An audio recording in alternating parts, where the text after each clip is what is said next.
Bonsoir, je me présente. Je me nomme Citadelle. Oh, je sais, j'ai beaucoup d'homonymes, mais avec ma particule, je suis la seule à m'appeler Citadelle de Doullens, la ville qui m'a vu naître. Quand j'y pense, dans 13 ans, je vais avoir 500 ans et je pourrai reprendre la formule « Du haut de mes remparts, 5 siècles vous contemplent ».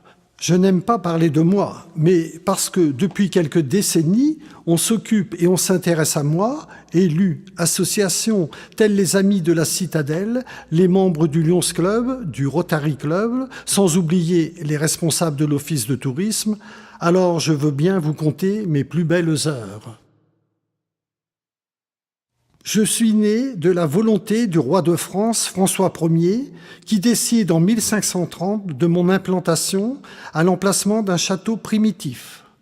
Tout cela pour protéger la frontière nord de son royaume, en proie aux incursions régulières des troupes de l'empereur Charles Quint, qui transitent par l'Artois, alors province des Pays-Bas espagnols. Depuis sa célèbre victoire à Marignan en 1515, l'Italie, dans ses avancées techniques et artistiques, fascine notre roi et l'oriente à confier à un ingénieur maîtrisant le savoir-faire italien ma construction, qui va ainsi s'enterrer dans de larges fossés avec des bastions en forme d'as de pique, plus adaptés au progrès de l'artillerie à poudre et aux boulets de fer que ne l'étaient les châteaux forts du Moyen-Âge devenus obsolètes. Hauts d'une vingtaine de mètres et longs d'1 kilomètre, mes remparts sont en grès et leurs intérieurs, comblés de terre, accueillent des galeries de contremines dotées d'embrasures de tir et de canonnières.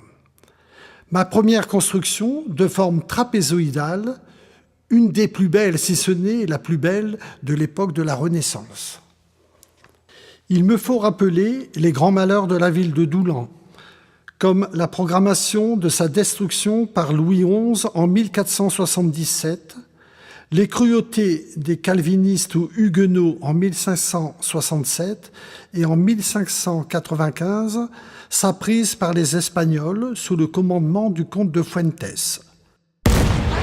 Par un tir fourni de l'artillerie, ils éventrèrent un de mes flancs, entraînant la défaite et le massacre de 4000 habitants. 3 ans plus tard, avec la paix de Vervins, le roi de France et de Navarre, Henri IV, le Vert galant, retrouve sa cité et ordonne mon agrandissement, charge qu'il confie à l'ingénieur Érard de Bar-le-Duc. Ma nouvelle muraille, cette fois-ci de briques, avec 3 bastions pentagonaux, vient ceinturer, en le modifiant, le côté sud des remparts en grès de ma première construction, baptisée du nom d'ancienne citadelle. Un terrassement colossal d'environ 150 000 mètres cubes de terre est exigé pour la création des demi-lunes, des fossés et du glacis, me donnant une forme octogonale de 9 hectares intramuros et de 45 hectares extramuros, faisant de moi une citadelle des plus vastes de France, commencée ainsi sous Henri IV, continuée sous Louis XIII et achevée sous Louis XIV. Avec le traité des Pyrénées, en 1659, la province d'Artois est rattachée au royaume de France. Doullens, toujours en Picardie, n'est plus ville-frontière, et c'est ainsi que je perds ma fonction militaire défensive au profit d'une nouvelle affectation, celle de lieu de détention. Assignation à résidence, prison d'État, prison de femmes et école de préservation. Dans les illustres personnages qui vont me fréquenter bien malgré eux, nous trouvons Gaston d'Orléans, frère de Louis XIII, très populaire, souvent en conflit face à l'impopulaire et rigide cardinal de Richelieu, qui l'accuse d'intelligence avec la maison d'Autriche. Le duc du Maine, né Louis-Auguste de Bourbon, fils légitimé de Louis XIV et de Madame de Montespan. Le comte de Maillebois, né Yves-Marie Desmarets, qui sous le règne de Louis XV est en désaccord avec le maréchal d'Estrées au sujet d'une victoire militaire. Ces 3 détentions, dont on a beaucoup élucubré, furent atténuées par les plaisirs de la chasse qu'offraient mes fossés giboyeux. On prétend aussi que j'ai pu accueillir un atelier de faux monnayeurs, mais là, ma mémoire me fait défaut.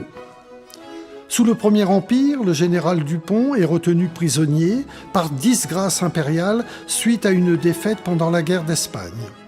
En 1814, des Cosaques de la coalition m'envahissent et me brûlent les archives que je détenais. Pendant la monarchie orléaniste dite de Juillet, sous Louis-Philippe, des opposants au régime comme Martin Bernard, avocat, Charles Parquin, commandant, et aussi des célébrités qui ont laissé leur nom à de grands boulevards parisiens après avoir connu la captivité doulanaise. Louis-Auguste Blanqui, socialiste, un des chefs de la Révolution de 1848. Armand Barbès, républicain, conspirateur contre la monarchie de Juillet. François Raspail, chimiste, botaniste et républicain, qui participa à la Révolution de 1830 et proclama celle de 1848. Mes prisonniers politiques, sous Louis-Philippe et le Second Empire, jardinent, cultivent des fleurs, roses, œillets, dahlias, tulipes, groseilliers, vignes et arbres fruitiers, comme un avant-goût aux futures fêtes des plantes. Raspail dispose même d'un kiosque de jardin. De 1915 à 1918, je suis transformé en hôpital militaire canadien et fin mai 1918, des bombes incendiaires d'un avion allemand entraînent des destructions et provoquent une trentaine de morts, dont des infirmières. Je deviens centre de transit pendant la Seconde Guerre mondiale et j'accueille de 1962 à 1965 les harkis venus d'Algérie. Mais je ne peux oublier, entre deux, j'ai servi de prison de femmes et d'école de préservation. Première femme à raconter sa vie de prostituée et de délinquante et son expérience en prison pour femmes, 8 ans d'incarcération dès l'âge de 18 ans. Albertine Damien est née le 17 septembre 1937 à Alger. Déposée à sa naissance à l'assistance publique où elle reçoit ses noms et prénoms, adoptée par un couple de médecins militaires, son vrai père, ce qu'elle n'a jamais su, et une infirmière bénévole.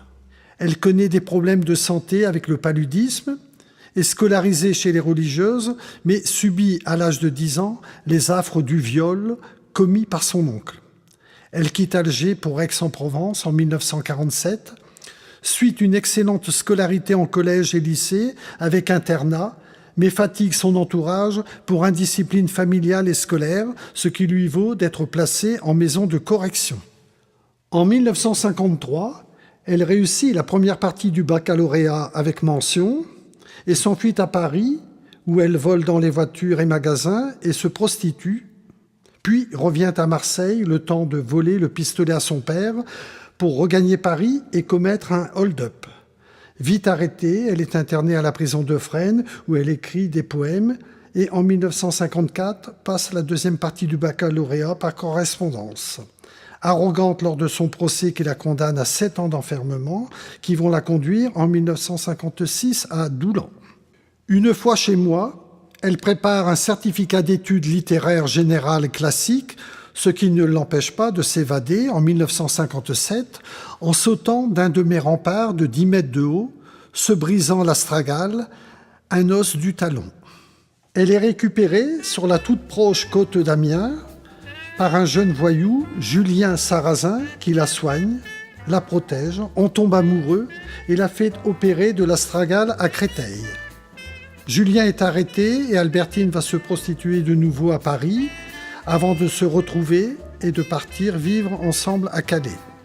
Cette même année, 1958, ils sont arrêtés à Abbeville, Julien pour vol et Albertine pour usage de faux papiers. Elle doit finir de purger sa peine non plus à Doulan, mais à Amiens, où elle étudie la philosophie, l'anglais et continue à écrire des poèmes et son journal de prison. En 1959, Julien et Albertine se marient à Amiens entre 2 gendarmes. Elle commence l'écriture de son roman La Cavale, est transférée à Soissons. Libérée, elle s'installe à Alès et devient pigiste au journal Méridional, mais retrouve la prison pendant 4 mois pour vol, le temps d'écrire L'Astragale, son souvenir doulanais. Ils partent s'installer dans les Cévennes. En 1964, paraissent aux éditions Jean-Jacques Pauvert L'Astragale et La Cavale, récompensés par le prix des 4 jurys, roman adapté au cinéma. Et en 1966, elle sort son 3e roman, La Traversière. En 1973, le grand musicien Jean Wiener compose une œuvre intitulée Albertine Sarrazin. Fragilisée par l'alcool, le tabac, les détentions, diverses opérations et une vie intense des plus chaotiques, Albertine meurt à 29 ans, le 10 juillet 1967, dans une clinique de Montpellier, victime d'une opération mal préparée et mal surveillée. Jusqu'au bout, il y eut pour Albertine Sarrazin un acharnement du sort, mais ses écrits resteront ses lettres de noblesse. Mais si on ne peut se permettre d'en faire une fleur du mal, ses amis de Doulan, avec le concours d'un pépiniériste édinois de renom, ont décidé de la création d'une rose baptisée à son nom. De tous ces détenus que j'ai pu accueillir, je voudrais m'arrêter sur la figure emblématique de l'écrivain Albertine Sarrazin, dont les péripéties nous laisseraient formuler facilement que ces histoires de femmes s'arrasent. Pardon pour la gente féminine ici présente. Sans oublier son patronyme marital de Sarrazin, qui veut dire en arabe « nomade », comme le fut souvent sa courte vie. Mais là, on a affaire à quelqu'un de hors norme, qui, malgré des contextes d'incarcération alternée de pérégrination sauvage, avait soif d'apprendre, de s'exprimer et d'être vite reconnue femme de lettres pour ses romans, poèmes et écrits. Depuis 30 ans, de par la volonté de quelques passionnés de botanique, entourés de bénévoles aux casquettes multiples, qui militent en même temps à des actions philanthropiques, dont la première fut assurée par le Lions Club à destination des harkis, le dernier week-end de mai, moi, citadelle de Doulan, je suis l'objet d'une invasion ô combien pacifique d'amateurs de fleurs qui viennent, le temps d'une fête des plantes, avant baptisée Journée doulanaise des jardins d'agrément, rencontrer de talentueux horticulteurs pour enfin repartir avec la fleur rêvée. Dans le cadre de ces fêtes des plantes, avec à chaque fois un thème à l'appui, des hommages sont rendus à des grands botanistes comme Victor Jacquemont d'Edin du XIXe siècle, Charles de l'Écluse d'Arras du XVIe siècle, Antoine-Auguste Parmentier de Montdidier du XVIIIe siècle, Armand David et Jean-Marie Delavé, chasseurs de plantes lors des missions françaises en Chine au XIXe siècle. Il y a 10 ans, une première rose de couleur blanche fut baptisée à mon nom et aujourd'hui, je me sens moins seul depuis qu'Albertine est venue me rejoindre.